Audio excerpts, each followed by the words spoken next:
KLT.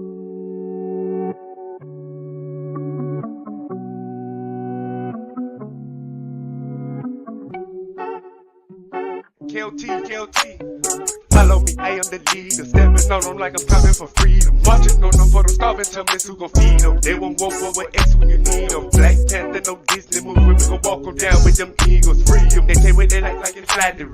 I speak the truth in this prophecy. Stay strapped with that sword and the eye to be. Labels and sun, so look, come follow me. Long way from that store where them pilots be. I had that roll and no total, no bother me. Sitting at the top, going happily. I ain't the one coming follow me. Running the game so long, need a breather. Strikes on my back, let they beat them. Gotta stay strong, you must finish my freedom. Gotta stay young, let that switch up that light with the see me. I'm the ready in the game, so you better take it easy. Stepping on my toes, you don't really wanna see me. They hit it, then they go Houdini. Trying to make me sin, rubbing on my neck, I'm pop out like a genie. Still my grind, you know we bread. Running it back and I call it a replay. I wanted it back, they on my back. You don't wanna follow best friend, what we say.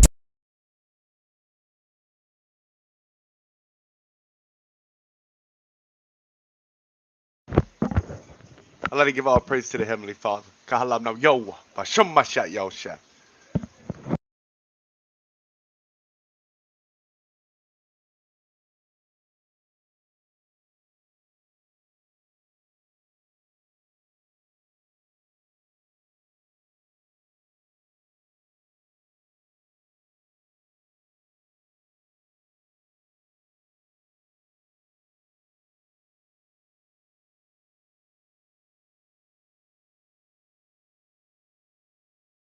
Share my screen 1 second.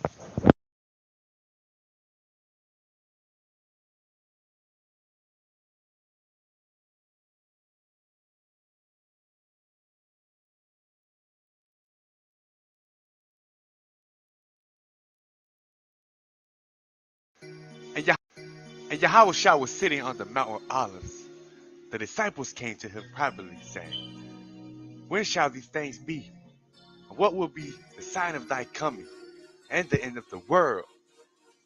Yahushua answered and said, let no man deceive you, for many will come in my name, claiming, I am the Mashiach, and will deceive many. Tonight, a worldwide investigation into the evil and destructive ways of a self-proclaimed Messiah, a charismatic Australian whose devoted disciples believe he walked this earth 2,000 years ago. We commissioned the Reverend David Milliken, one of the world's foremost experts on cults, to head up our special investigation that's been 10 months in the making. Tonight, we'll take you inside the Messiah's isolated Queensland compound, where he's preparing his followers, including children, for the apocalyptic end of the world.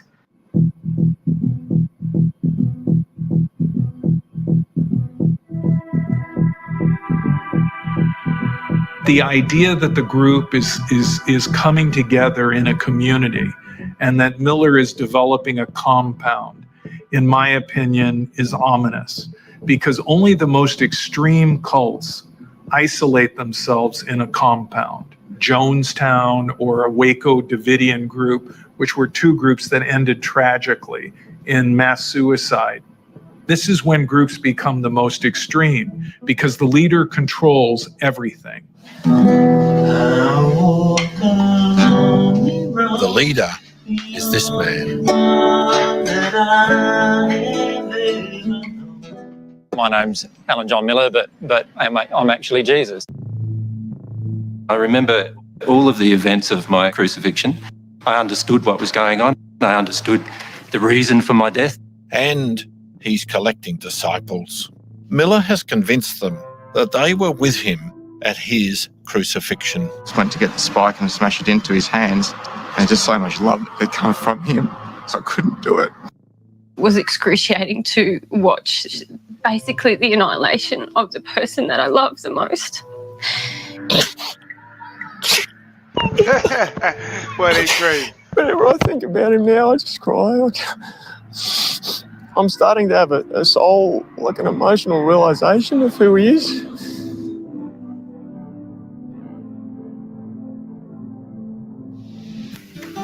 Beautiful. Wow, that's amazing. You can see they're clearing out this site over here, perhaps to build more housing. and their numbers are continually growing. I see why people stay, though. It's very beautiful. People who are interested in joining the community and living here, is there anything that one must do to become part of the community, or can you just come and live here? Здесь нужно просто желание приехать и найти возможность своего участия по мере своего понимания, умения, полезности. If I moved here, I'm an editor and a writer, so I'd have to learn Russian, but perhaps I could help with that. You will be welcome. Но профессия писателя тоже привлекательна, потому что мы стремимся создавать новые произведения, где отсутствует отрицательный образ. A place where negative characters don't exist. That sounded pretty good to me. Clean energy, healthy living, virgin brides. I started wondering if the abode of Don could be the place for me.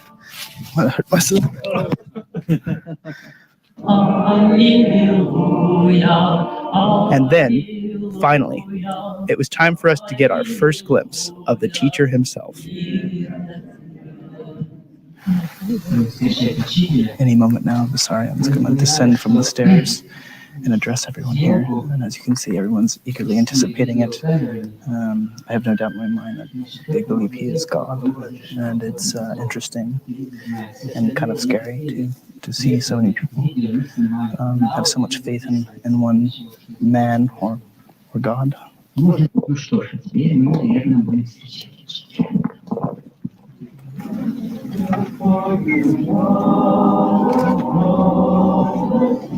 We had traveled thousands of miles to the middle of nowhere in Siberia to see this man, Vissarion, address his congregation on what they call the Holiday of Good Fruits.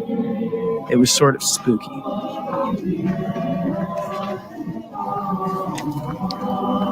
Vissarion's making his way down. Very slowly. Very Christ-like.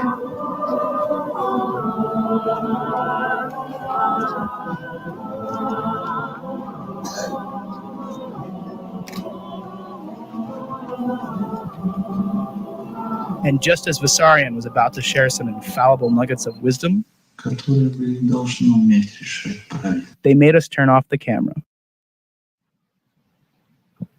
After giving a short sermon in hushed tones, Vissarion blessed bread made by the community for the ensuing feast and bid his followers farewell.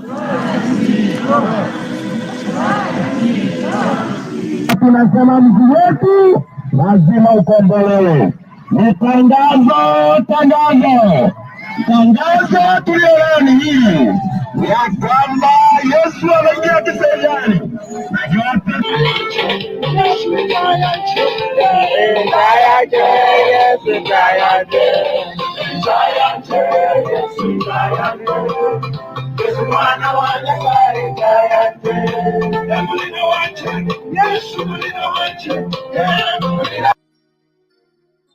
And ye shall hear wars and rumors of wars. See that ye be not troubled, for all these things must come to pass. But the end is not yet. Most of us don't have the security clearance to know just how close the world can get to all-out war. While we chill at home and watch Netflix, some people hold the fate of the world in their hands, making split-second decisions that could cause or avoid World War III. Adults of a certain age might remember watching the movie War Games as a kid. The film assumed that a computer program would be able to start a nuclear conflict. Let's play Global Thermonuclear War. In 1983, this was a scary idea, but little did anyone watching it know that they had come close to being vaporized a whole 4 years before because of a very similar circumstance. On the morning of November 9, 1979, Zbigniew Brzezinski, the national security advisor to President Jimmy Carter, was woken up with the information that everyone he knew and loved was very soon about to be dead. Brzezinski maybe took a minute to reflect on that, but then he had to decide what to do. While even one nuke headed for the U.S. would be bad, he was told that there were 250 on their way. He got another call shortly after that saying that there were now 2,200 missiles. This might have been his first inkling that something was off, since even for the USSR at the time, that seemed like literal overkill. He didn't even bother waking up his wife because if you're about to be incinerated, you might as well have it happen while you're still happily dreaming. He had to decide whether to respond with force and wake up the president. Fortunately, a third call told him it was just a false alarm. Carter never even had his sleep disturbed, but a computer glitch had almost ended the world. A Pentagon spokesman places blame for the error on a computer malfunction. Few things have brought us closer to another world war than the Cuban Missile Crisis. It was two huge nuclear states standing toe-to-toe, daring each other to blink.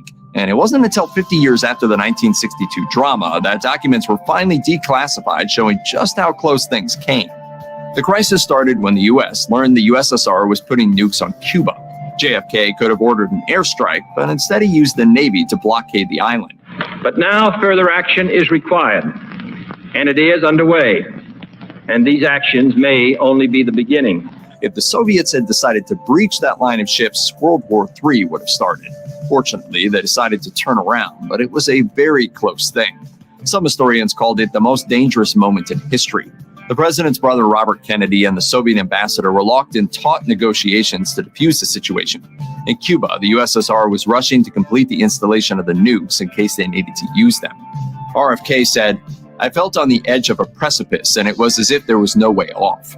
He also believed that while the president was surrounded by intelligent, level-headed people, if any of them had been in charge instead of his brother, we would have been at nuclear war with Russia sooner rather than later. In his view, it was only because JFK was calling the shots that everything turned out okay in what would have been an end-of-the-world scenario. September 26, 1983 is the day huge numbers of people would have died from nuclear bombs. The fact that you or your parents lived through this crisis is down to one person, a Russian named Stanislav Petrov. Petrov was working in a secret command center near Moscow called Serpukov 15. He held an important position. If he said nukes were incoming, his supervisors would have reported it straight to the general staff of the USSR's military, and the order to retaliate would have been almost a given. So Petrov had to be really sure before he moved things up the ladder. And fortunately for everyone in the world on that day in September, he wasn't sure. I knew my decision would have a lot of consequences. The BBC says he received printouts that indicated the U.S. had fired 5 missiles at Russia. He thought it was weird that they had fired so few. 5 missiles? That's no way to end the world. Despite all of his training telling him he should notify his superiors immediately, he decided to wait. When he did contact someone, it was to report a malfunction with the system, not the fact that they were all about to die. It was still a tense time for him, and it lasted 23 minutes before he was sure he had been right about the false alarm. It had actually just been the sun reflecting off some clouds and confusing the satellites. North and South Korea almost came to an all-out war as recently as 2010. South Korea had been conducting military drills near a disputed border. While the South did fire shells, they claimed they were pointing west away from their neighbors. North Korea disagreed and accused the South of starting the whole thing. Whatever happened, soon the North was bombarding the South with missiles. Fortunately, most of them hit a military base rather than the heart of a major city. Unfortunately, people got killed. 2 soldiers died and 20 people were wounded, 3 of them civilians. The crazy thing is, this all might have been to show off to the North Korean people. At the time, Kim Jong-il was in charge of the country, but he was nearing the end of his life and perhaps knew that the country would soon appear vulnerable during a transition of power to his son, Kim Jong-un. The bombardment could have been a way of demonstrating that North Korea was not to be underestimated. Whatever the reasoning, the bombing brought South Korea to crisis status, prompting considerations of retaliation. But cooler heads prevailed and a tense peace was maintained. During the Cuban Missile Crisis, everyone was on high alert. Disaster could strike at any time. That's why when an alarm sounded at a military base in Volk Field in Wisconsin in 1962, people thought the worst had happened. Bombers were lined up on the tarmac ready to take off when they were told it was a false alarm. But if they hadn't been told in time, things could have gone way wrong. For nation shall rise against nation, and kingdom against kingdom, and there shall be famines, and pestilences, and earthquakes, in diverse places. There be spirits that are created for vengeance, which in their fury lay on sore strokes, and the time of destruction. They pour out their force and appease the wrath of him that made them. Fire and hail and famine and death, all these were created for vengeance. Teeth of the wild beasts and scorpions, serpents, and the sword. We must be very straightforward with you today because this is a very serious issue. After 2 years of continued interruptions in food production, Global food supplies have gotten really tight, but now that extreme weather events are leading to the mass destruction of crops and the liquidation of beef cow herds, while a bird flu pandemic is resulting in the depopulation of millions of chickens, food supplies are said to get even tighter. And when people start realizing that massive shortages are emerging everywhere, it's safe to say that things are going to get a lot crazier. When even the United Nations starts using the word biblical to describe the famine that the world is facing, that is a sign that the hour is very late. Right now, food prices are aggressively shooting higher, but given that the Federal Reserve is still scrambling to contain inflation growth, this is about as low as food prices are going to get for the foreseeable future, and that is going to have very serious implications during the times that are ahead. We still have a window of opportunity before the next wave of trouble comes along. We're going to show you why you should use this window of opportunity to buy lots of food and store it someplace safe. Take the time to comment your thoughts on this because this is getting serious. Now, when we talk about stockpiling food, some people often think that if they have a couple of months' worth of food stored up in their pantry, they will be just fine. But the truth is that this isn't nearly enough for the reality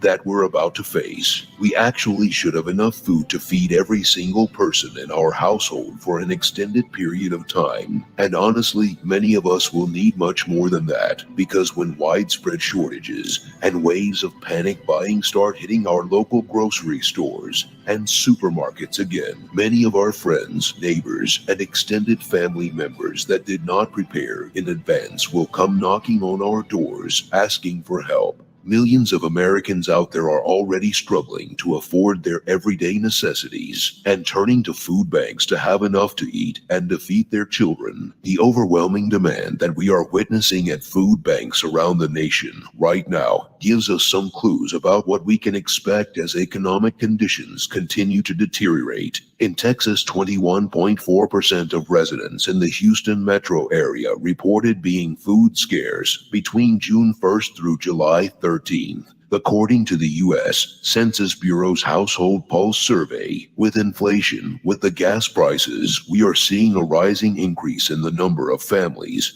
who come out to us, revealed Shane Baker, a food pantry coordinator with Catholic Charities, which partners with the Houston Food Bank. This summer, millions of children are experiencing food insecurity because they can't have access to school meals. My Medina program manager at No Kid Hungry Texas, a national campaign aimed at ending childhood hunger, says that schools are often the front lines of food insecure children, saying during the school year, kids can rely on school meal programs like breakfast, lunch, and after-school meals. But when school is out, many of those meals disappear. Medina said, "Summer is the hungriest time for a lot of our kids and teens.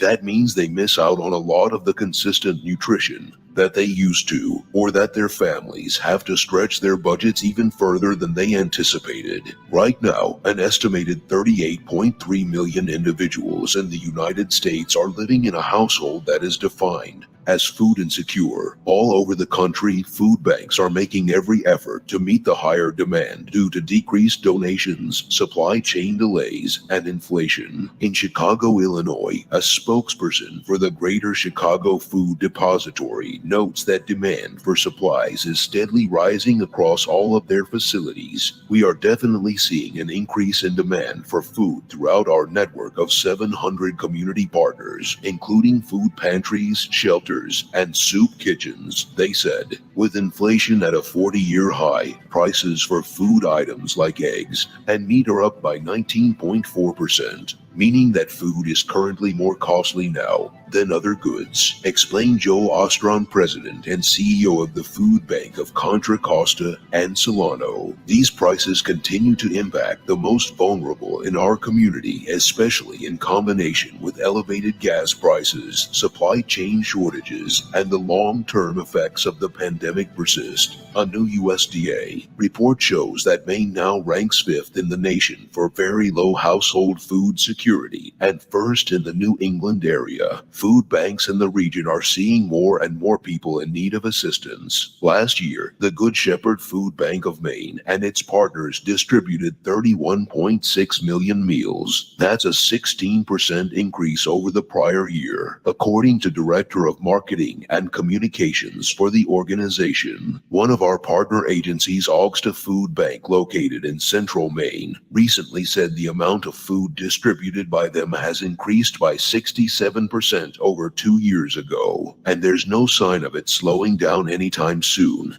They exposed there are 40 to 50 cars lined up along the road leading to our hunger relief partners building every Thursday morning for Free Food Thursday. During the day, they usually see 85 plus cars pass through distributing 50,000 meals every month. They continued, emphasizing that this is only one of our nearly 600 partners. People can stay in line for up to 6 hours to be able to get a box filled with fresh produce cereals and non-perishables. This is the reality of what we are currently facing. So many Americans are already in desperate need, and this perfect storm is just getting started. Can you even imagine sitting in your vehicle for 6 hours waiting to get some supplies so you can have a meal?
After a summer of drought, heat waves and forest fires, violent storms are whipping France and have flooded Paris subway stations and snarled traffic.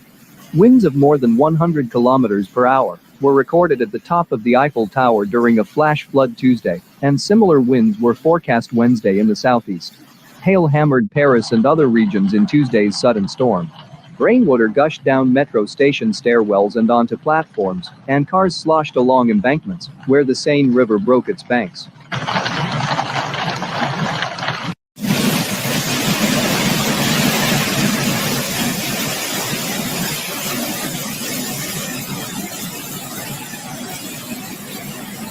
The drought and extreme temperatures that have been afflicting Italy all summer are set to ease off in the north of the country, according to the Italian government's meteorological service on Wednesday.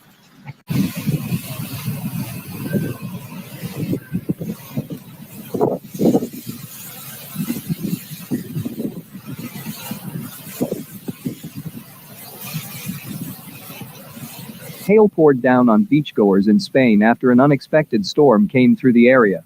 In the video, loud noises can be heard as hail poured down and beachgoers scattered.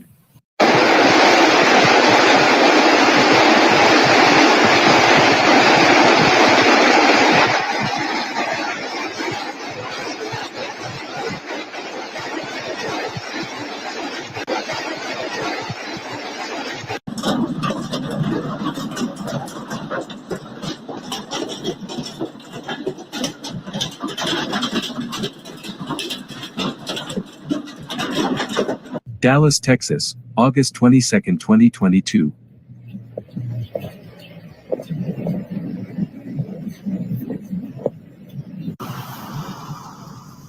A flooding that occurs once every 1,000 years slammed the Dallas area.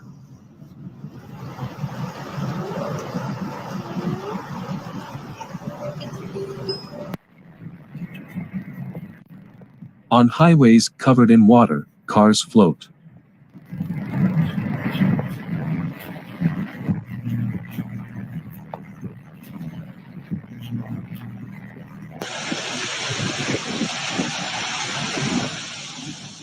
In just 12 hours, one weather gauge captured about 40% of Harris County's typical annual rainfall.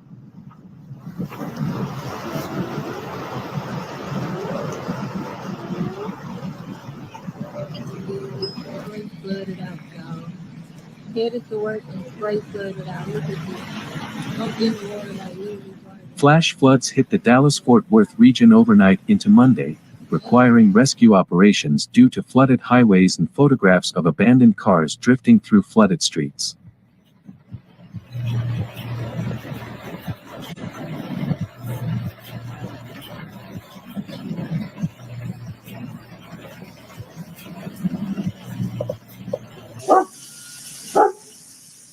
The whole amount of precipitation would be called a flood once every 1,000 years in some regions.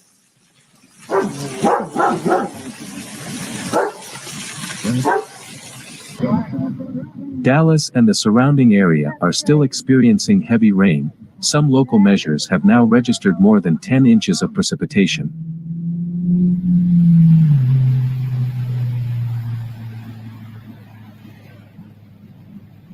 Bro, this is crazy. Why I wake up, cuz At Dallas-Fort Worth International Airport, a record 3.01 inches of rain fell in 1 hour.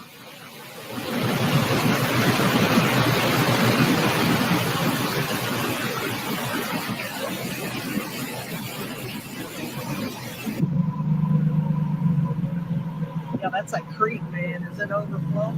What? The flash flood warning in and around Dallas County was extended until 1 p.m. Central Time by the National Weather Service in Fort Worth due to the ongoing danger of life-threatening flash flooding. It's a lake. It's a lake.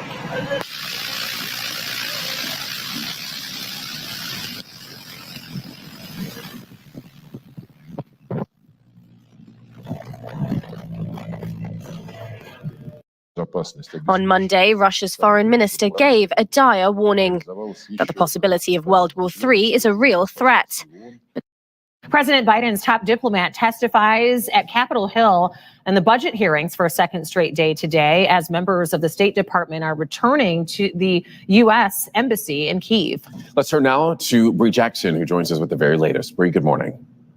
Hi, Evrod, Rhonda. Russia warns the threat of World War III is real if the West continues to provide weapons to Ukraine. Ukrainian officials say a third mass grave was found in Mariupol and claim civilians were forced to dig it in exchange for food and water. The UN secretary says the violence must end. I came to Moscow as a messenger of peace. After his meeting with Vladimir Putin, the UN says Russia's president agreed in principle for the Red Cross to help evacuate civilians from the besieged steel plant in Mariupol. Russia is still ramping up its attacks and rhetoric, saying the risk of World War III is real if the West continues to supply weapons to Ukraine. Специальной военной операции. As soon as it ends up in Ukraine, these arms and hardware become legitimate goals and targets for our military. Defense Secretary Lloyd Austin pressed allies to send even more military support and heavier weapons, despite Russia's warning. It's dangerous, and any kind of rhetoric like that, I think is unhelpful. All these are the beginning of sorrows. This know also that in the last days perilous times shall come. For men shall be lovers of their own selves, covetousness, boasters, proud, blasphemers, disobedient to parents, unthankful, unholy. Top 5 most horrifying killer kids.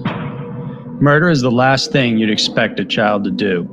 But just like adults, there are kids damaged beyond repair as a result of circumstances beyond their control.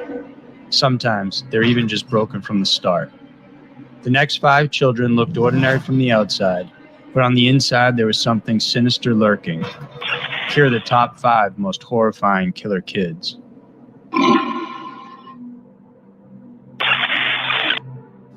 Number 5, Eric Smith. At 13 years old, Eric Smith had thick aviator glasses, tousled red hair, and freckles. He looked like your typical American teen, but there was something different about him. At a young age, Eric was prone to explosive anger and violence. As a toddler, he would throw tantrums and bang his head on the floor for no reason. Later on, psychiatrists would diagnose him with intermittent explosive disorder, a mental problem causing sufferers to be violent and unpredictable. Add to the fact that Eric was often bullied at school, and the boy became a ticking time bomb. On August 2nd, 1983, the bomb exploded. Summer camp had started, and 4-year-old Derek Robbie was walking to the park where the camp was held. It was only 2 blocks away from his home with no streets to cross. Eric chanced upon Derek walking alone, and he lured him into the nearby woods, explaining there was a shortcut. Without warning, Eric began strangling the little boy until he fell to the ground unconscious. He then proceeded to pick up 2 large rocks, one after the other, and slam them into his head, resulting in the death of young Derek. Eric proceeded to undress the boy and sodomize him with a tree branch. He rifled through his lunch bag, smashed a banana, and dumped red Kool-Aid over his mutilated face. By 11 a.m., Derek's mother, Doreen, arrived at the park to pick up her son, but was told he didn't arrive. Shortly after, a search operation was underway, and Derek's body was found. 4 days after this, Eric Smith walked into the police station and offered his help with the case. He gave information and asked questions in a somewhat gleeful way. The investigator didn't think much more of it, as it seemed simply like a child who wanted to play cop. That is, until he mentioned seeing Derek from across the street in an open field, which placed him at the crime scene. Eric was also able to describe Derek's clothes, including the lunch bag he had in his hand that day. 7 days after the murder, Smith confessed to killing Derek. He received the maximum jail sentence of 9 years to life, with parole eligibility every 2 years after the first 9 years. He's been denied every parole hearing and remains incarcerated to this day. It was 2001, and at just 12 years old, Christopher Pittman was already getting into so much trouble that he decided to run away from home.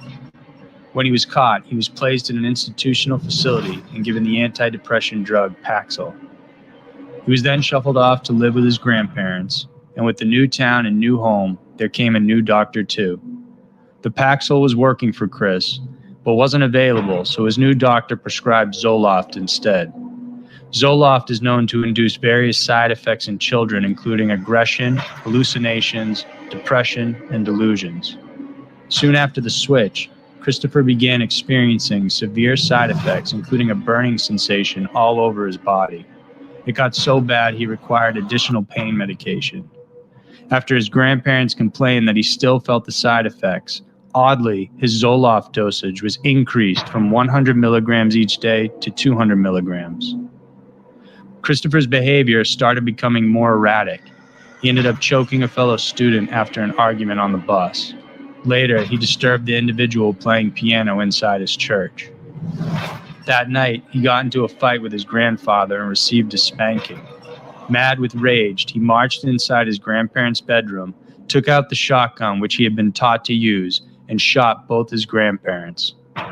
Using paper and candles, he then set the house on fire and took his grandparents' car, their guns, his dog, and $33 and left. Eventually picked up by police later that night, he told them he had been kidnapped by a man who killed his grandparents.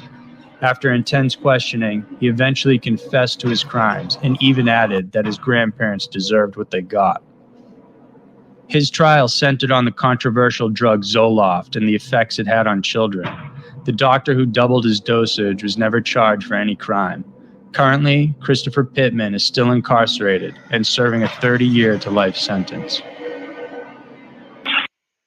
Without natural affection, truth breakers, false accusers, and content, fierce dispersers of those that are good, traitors, high-minded, lovers of pleasures more than lovers of God, having a form of godliness but denying the power thereof. From such turn away. From set. Come on! Let Ra himself hear you!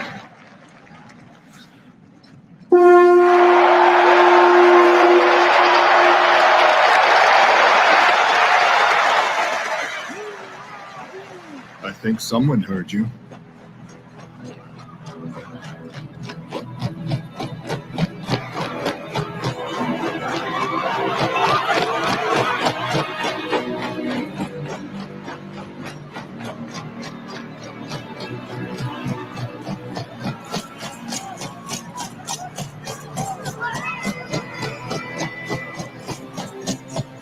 What is this set?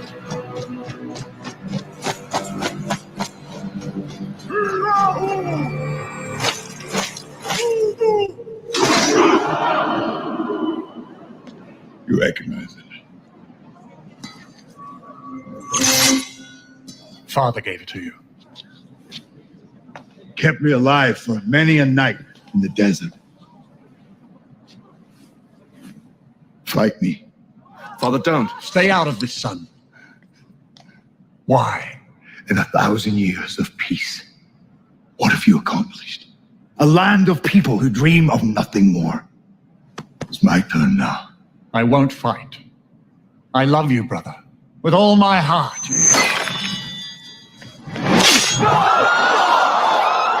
I love you too, brother.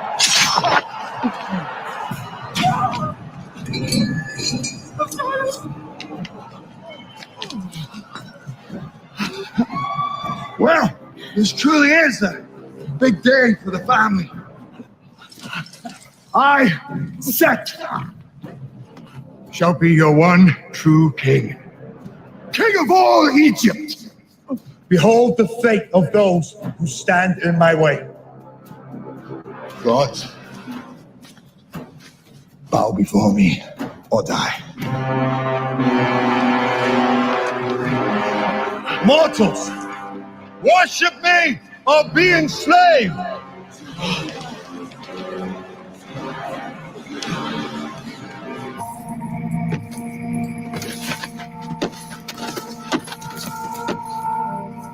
Come, Leonidas. Let us reason together. It would be a regrettable waste. It would be nothing short of madness for you, brave king, and your valiant troops to perish. All because of a simple misunderstanding. There is much our cultures could share. Haven't you noticed we've been sharing our culture with you all morning? Yours is a fascinating tribe. Even now you are defiant. In the face of annihilation, and the presence of a god. It isn't wise to stand against me, Leonidas.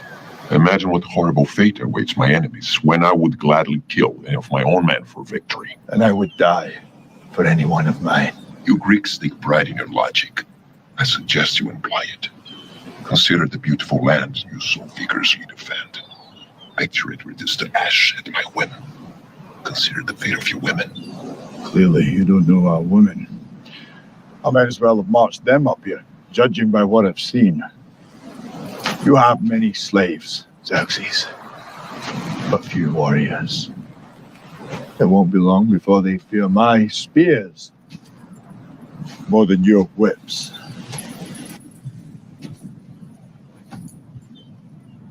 It's not the lash they fear. It is my divine power. That I am a generous god. I can make you rich beyond all measure. I will make a warlord of all Greece. You will carry my battle standard to the heart of Europa. Your Athenian rivals will kneel at your feet. If you will but kneel at mine.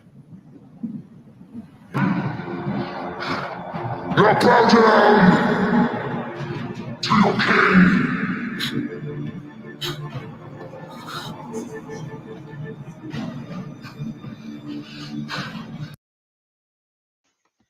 For of this sort are they which creep into houses and lead captive silly women, laden with sins, led away with diverse lusts. The film starts in 1947 with a professor named Humbert. He is heading to America by a train to accept a teaching post in college. He stays at widow's house named Charlotte. After Charlotte showing him her messy house, she leads him to the garden. Humbert stunned when he saw Charlotte's daughter Lolita. Lolita is lying on the grass on her stomach, flipping through a book while their sprinkle drizzles her. When Lo notices him, she flashes him a smile, showing off her retainers and emphasizing her young age of 14. Lolita reminds Humbert to his first love named Annabelle. She died shortly after he fell in love with her when they were teenagers. Though the child he loved was gone, he kept looking for her even as he grew into adulthood. Days pass, and Humbert wistfully and secretly watches childish and dance of music-obsessed Lolita, who appears entirely uninterested in him. From his room, he can see Lolita's room. Humbert wishes for an accident that will wipe out Charlotte and everyone else in their path, so he can have Lolita in his arms. Suddenly, Lolita enters his room and starts bothering him. She sits on his lap and smears the gum that she's been chewing on his notebook. She looks at him and says she's getting a zit. Humbert replies by telling her that she looks perfect to him, and they both smile. Lolita stands up and hurries out of his room when she hears her mom calling for Humbert. When it's time for Lolita to leave the house for boarding school, she and her mother squabble constantly as they walk to the car, because she doesn't want to go. Just as Lolita gets in the car, she notices Humbert watching her from the window. Lolita rushes back to their house, then up the stairs, jumps to Humbert and kisses him. She quickly pulls away, and without saying anything else, she runs back to the car, and they drive off. Humbert, on the other hand, goes to Lolita's room and dives inside her closet. When he hears the maid calling out to him, he straightens up to meet her. She offers him a letter, which he reads and realizes is from Charlotte, in which she professes her love for him. She says that she wants him to be her husband and Lolita's father. Of course, Humbert is drawn in by the very final part. The two get married 2 weeks after, with Lolita absent from the ceremony. Despite Charlotte's devotion for Humbert, he continues to disregard her. 6 weeks into their marriage, Humbert successfully avoids most of his husbandly obligations by giving Charlotte sleeping pills. Our movie begins with a woman named Dorothy, who just got a job as a stripper in a club called Moves. She walks up on the stage with all the other girls.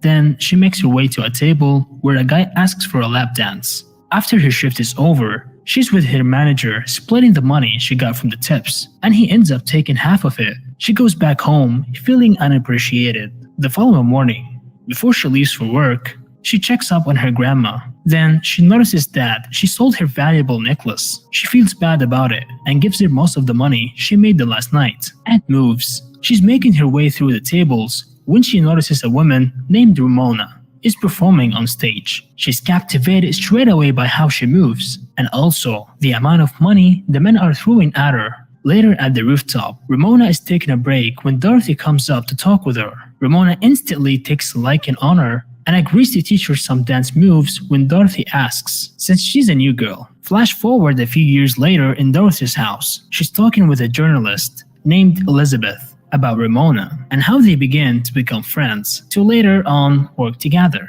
At Moves, Ramona is teaching Dorothy how to pole dance, but Dorothy feels that she doesn't have the muscles for it. Nevertheless, Ramona encourages her. She keeps practicing until another stripper named Diamond tries to teach her how to give lap dances. Later at Moves, Ramona introduces Dorothy to all the workers in the changing room, with putting emphasis on a girl named Mercedes. She feels at home with them right away. Ramona then takes Dorothy on a tour to see the club. While explaining to her the type of men they usually service, she tells her the most important ones are usually CEOs or businessmen. Then, ever learning and never able to come to the knowledge of truth.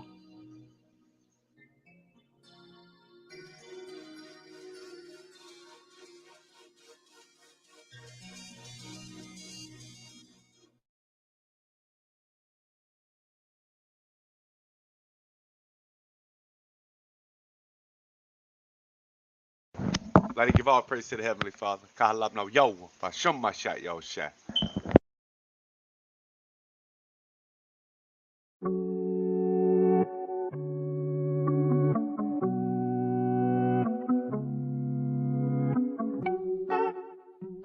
KLT.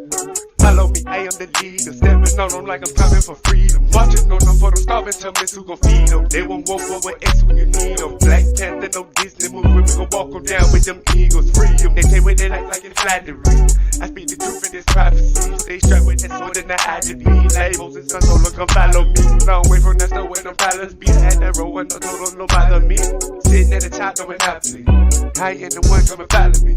Running the game so long, need a breather. Strikes on my bed, let they beat them. Gotta stay strong, you must finish my freedom. Gotta stay young, let that switch up that light with the see me. I'm the ready in the game, so you better take it easy. Stepping on my toes, you don't really wanna see me. They hit it, then they go Houdini. Trying to make me sin, rubbing on my neck, I'm pop out like a genius. Still my grind, you know we bread. Running it back and I call it a replay. I wanted it back, they on my back. Still wanna manifest them what we say.